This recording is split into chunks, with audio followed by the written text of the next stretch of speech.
కూటమి ప్రభుత్వం కేవలం 11 నెలల కాలంలోనే మరో అద్భుతాన్ని సాధించింది. తాజాగా విడుదల చేసిన నివేదికలో భారతదేశంలో అన్ని రాష్ట్రాల వృద్ధి రేటును నమోదు చేసినప్పుడు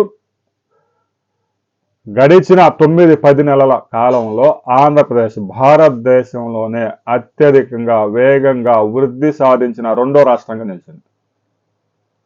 8.21% వృద్ధి రేటుతో భారతదేశంలో గుజరాత్, ఉత్తరప్రదేశ్, మహారాష్ట్ర, కర్ణాటక, తెలంగాణ, కేరళ రాష్ట్రాలని వెనక్కు నెట్టి రెండో ప్లేస్లో నిలిచింది.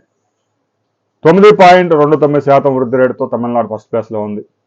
తమిళనాడు గురించి ప్రత్యేకంగా చెప్పాల్సిన అవసరం లేదు. పారిశ్రామిక రాష్ట్రం, అనేక పరిశ్రమలకు అక్కడ అనుకూలమైన వాతావరణం ఉంది. ఆడ రాజకీయ పరిస్థితులు కానీ పార్టీ ఏదున్న పరిశ్రమలు తీసుకురావడంలో తమిళనాడు నాయకులు తిరగలేదు. అందువల్ల అక్కడ ఆ బేస్ ఉండడం వల్ల తమిళనాడుని బీట్ చేయడానికి ఆంధ్రప్రదేశ్కి మరో 2 సంవత్సరాల సమయం పట్టే అవకాశం ఉంది. సంపద సృష్టించి రాష్ట్ర ప్రభుత్వ ఆదాయం పెంచి ప్రజలకి ఆ ఫలాలు అందిస్తానని ముఖ్యమంత్రి చంద్రబాబు నాయుడు ఏదైతే చెప్పాడో అది సాధించి చూపించారు కేవలం 10 నెలల కాలంలోనే. కూటమి ప్రభుత్వం అధికారంలోకి వచ్చిన తర్వాతనే రాష్ట్ర వృద్ధి రేటు 2.2% పెరిగి 8.21% చేరింది. రాబోయే రోజుల్లో ఇది 12% దాటే అవకాశం స్పష్టంగా కనిపిస్తూ ఉంది.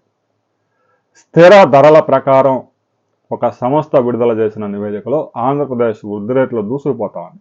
ఇంకా అనేక పరిశ్రమలు ఇప్పుడిప్పుడే శంకుస్థాపన జరిగి నిర్మాణ కార్యక్రమాలు జరుపుకుంటూ ఉన్నాయి. అవన్నీ కనుక ఉత్పత్తిని ప్రారంభిస్తే ఆంధ్రప్రదేశ్ వృద్ధి రేటు 12% దాటిపోతుంది అనడంలో ఎలాంటి అతిశయోక్తి లేదు.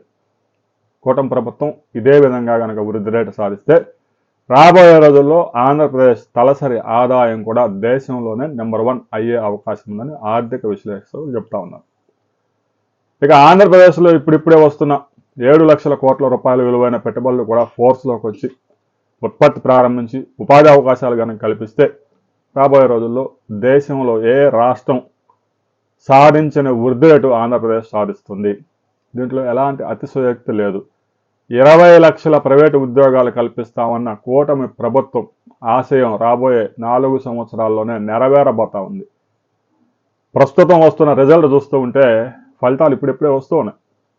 కూటమి ప్రభుత్వం వచ్చిన తర్వాత అన్ని సెట్ చేసుకొని పారిశ్రామికవేత్తలు అందరితో మాట్లాడి పెట్టుబడులు పెట్టించే కార్యక్రమం జరుగుతూ ఉంది. ఇంకా ఆక్వా రంగం కొంచెం మైనస్లోకి వెళ్ళే అవకాశం ఉంది కాబట్టి ఇది కొంచెం దెబ్బ పడింది, ట్రంప్ ఎఫెక్ట్ పడింది. రాబోయే రోజుల్లో ఆంధ్రప్రదేశ్లో మరి కొన్ని భారీ పెట్టుబడులు రాబోతున్నాయి. వాటి వివరాలతో మనం మరో వీడియోలో తెలుసుకుందాం.